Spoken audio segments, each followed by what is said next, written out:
大家好，我是于姐。家里面有用烂的破水壶，千万不要扔了。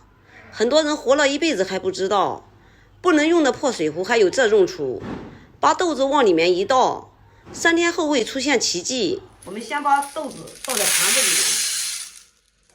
我们这些豆子呢，总共是400克。接下来我们把里面的破豆还有烂豆两半的全部都给它挑出不要。然后在盆子里面加上温水，没过黄豆。夏天用凉水就可以了哈，冬天里面用的不烫手的水，就是温温的那样子的水，这样泡呢也快一点。这个豆子千万不能洗，假如你要是这样呼啦呼啦的洗的话，因为这个皮啊特别的干，它互相摩擦，这个皮子容易掉。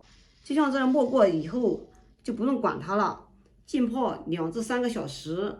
趁着泡豆子的时间，我们把这个水壶来给它清洗一下，因为我们所用到的工具不能有油，也不能有细菌。泡制豆子像这样表面没有褶皱了就可以了。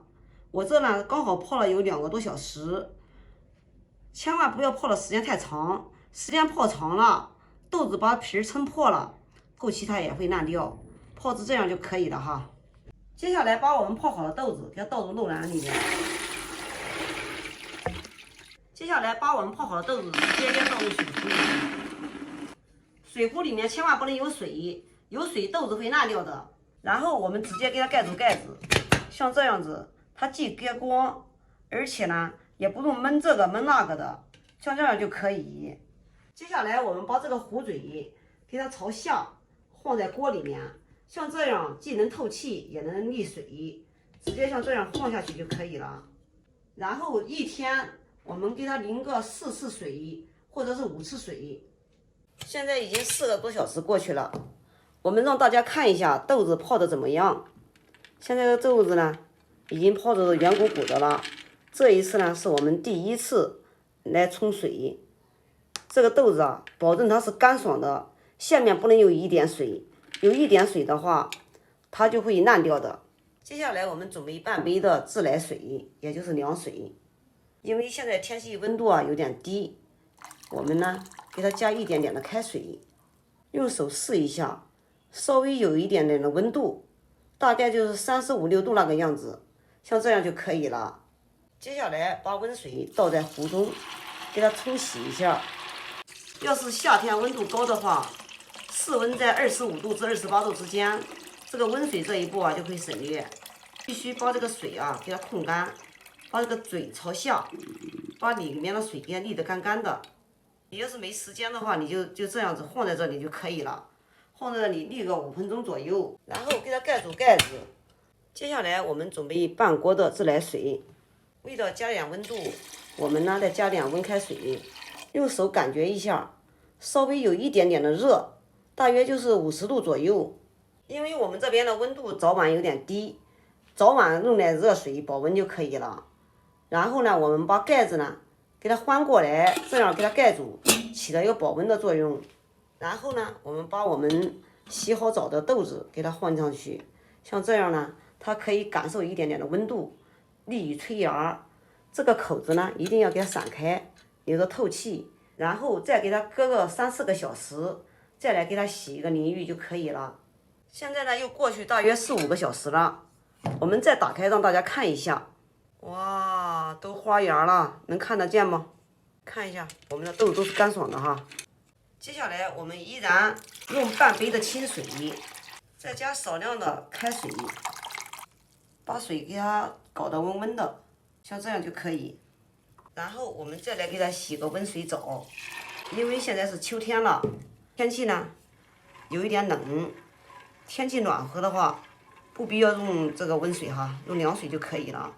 就这样给它晃悠晃悠就可以了。我们直接把水给它倒出就可以了。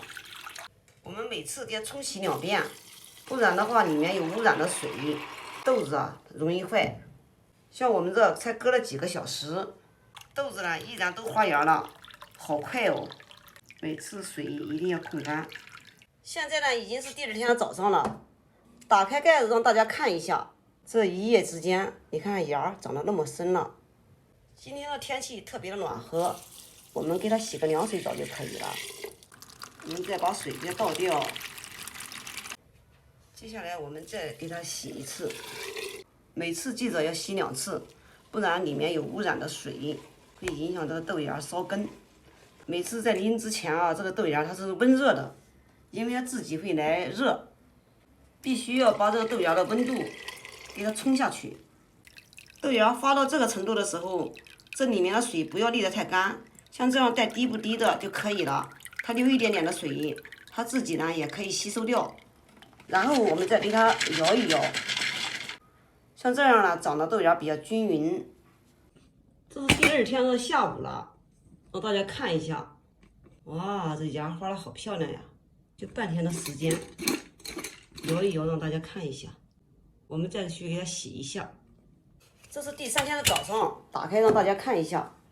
哇，快花溢满盆了，从表面上摸起来还有温度哦。像这样的，里面的温度大约有30度左右。这个时候啊，我们要给它冲2道水。我们除了第1天天气冷的时候，我们冲的是温水。这2天天气暖了，我都是冲的凉水哈。其实花到这个程度的时候，豆芽就可以吃了。控干水分以后，我们给它摇一摇。像这样长出来豆芽呢，它是乱七八糟的，它没有方向。你要想让它长得头全部往上长的话，你在冲水的时候轻轻的，不要把它冲乱。然后我们盖住盖子，等它把这个水壶全部长满，我们再开盖子。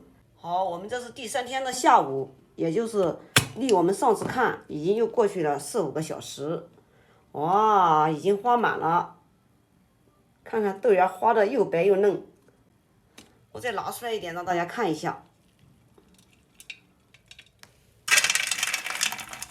哇，用我们这种方法做出来豆芽真的是太简单了。把豆子往里面泡一泡，然后隔几个小时给它冲一下水，也不用割光，也不用压豆芽器，这样真的是太简单了。让大家看一下，我们2两的豆子做1斤的豆芽，我们也足足做了将近5斤的豆芽哦。就把豆子往水壶里面一倒，3天以后就可以吃到白白嫩嫩的豆芽了。每一个步骤的生长过程，大家也都亲眼看见了，非常的简单，你可以大胆的在家里面尝试。好了，今天的视频就给大家分享到这里吧，我是于姐。如果你喜欢我的视频，请不要忘记关注我哟。感谢您的观看，我们下期再见啦。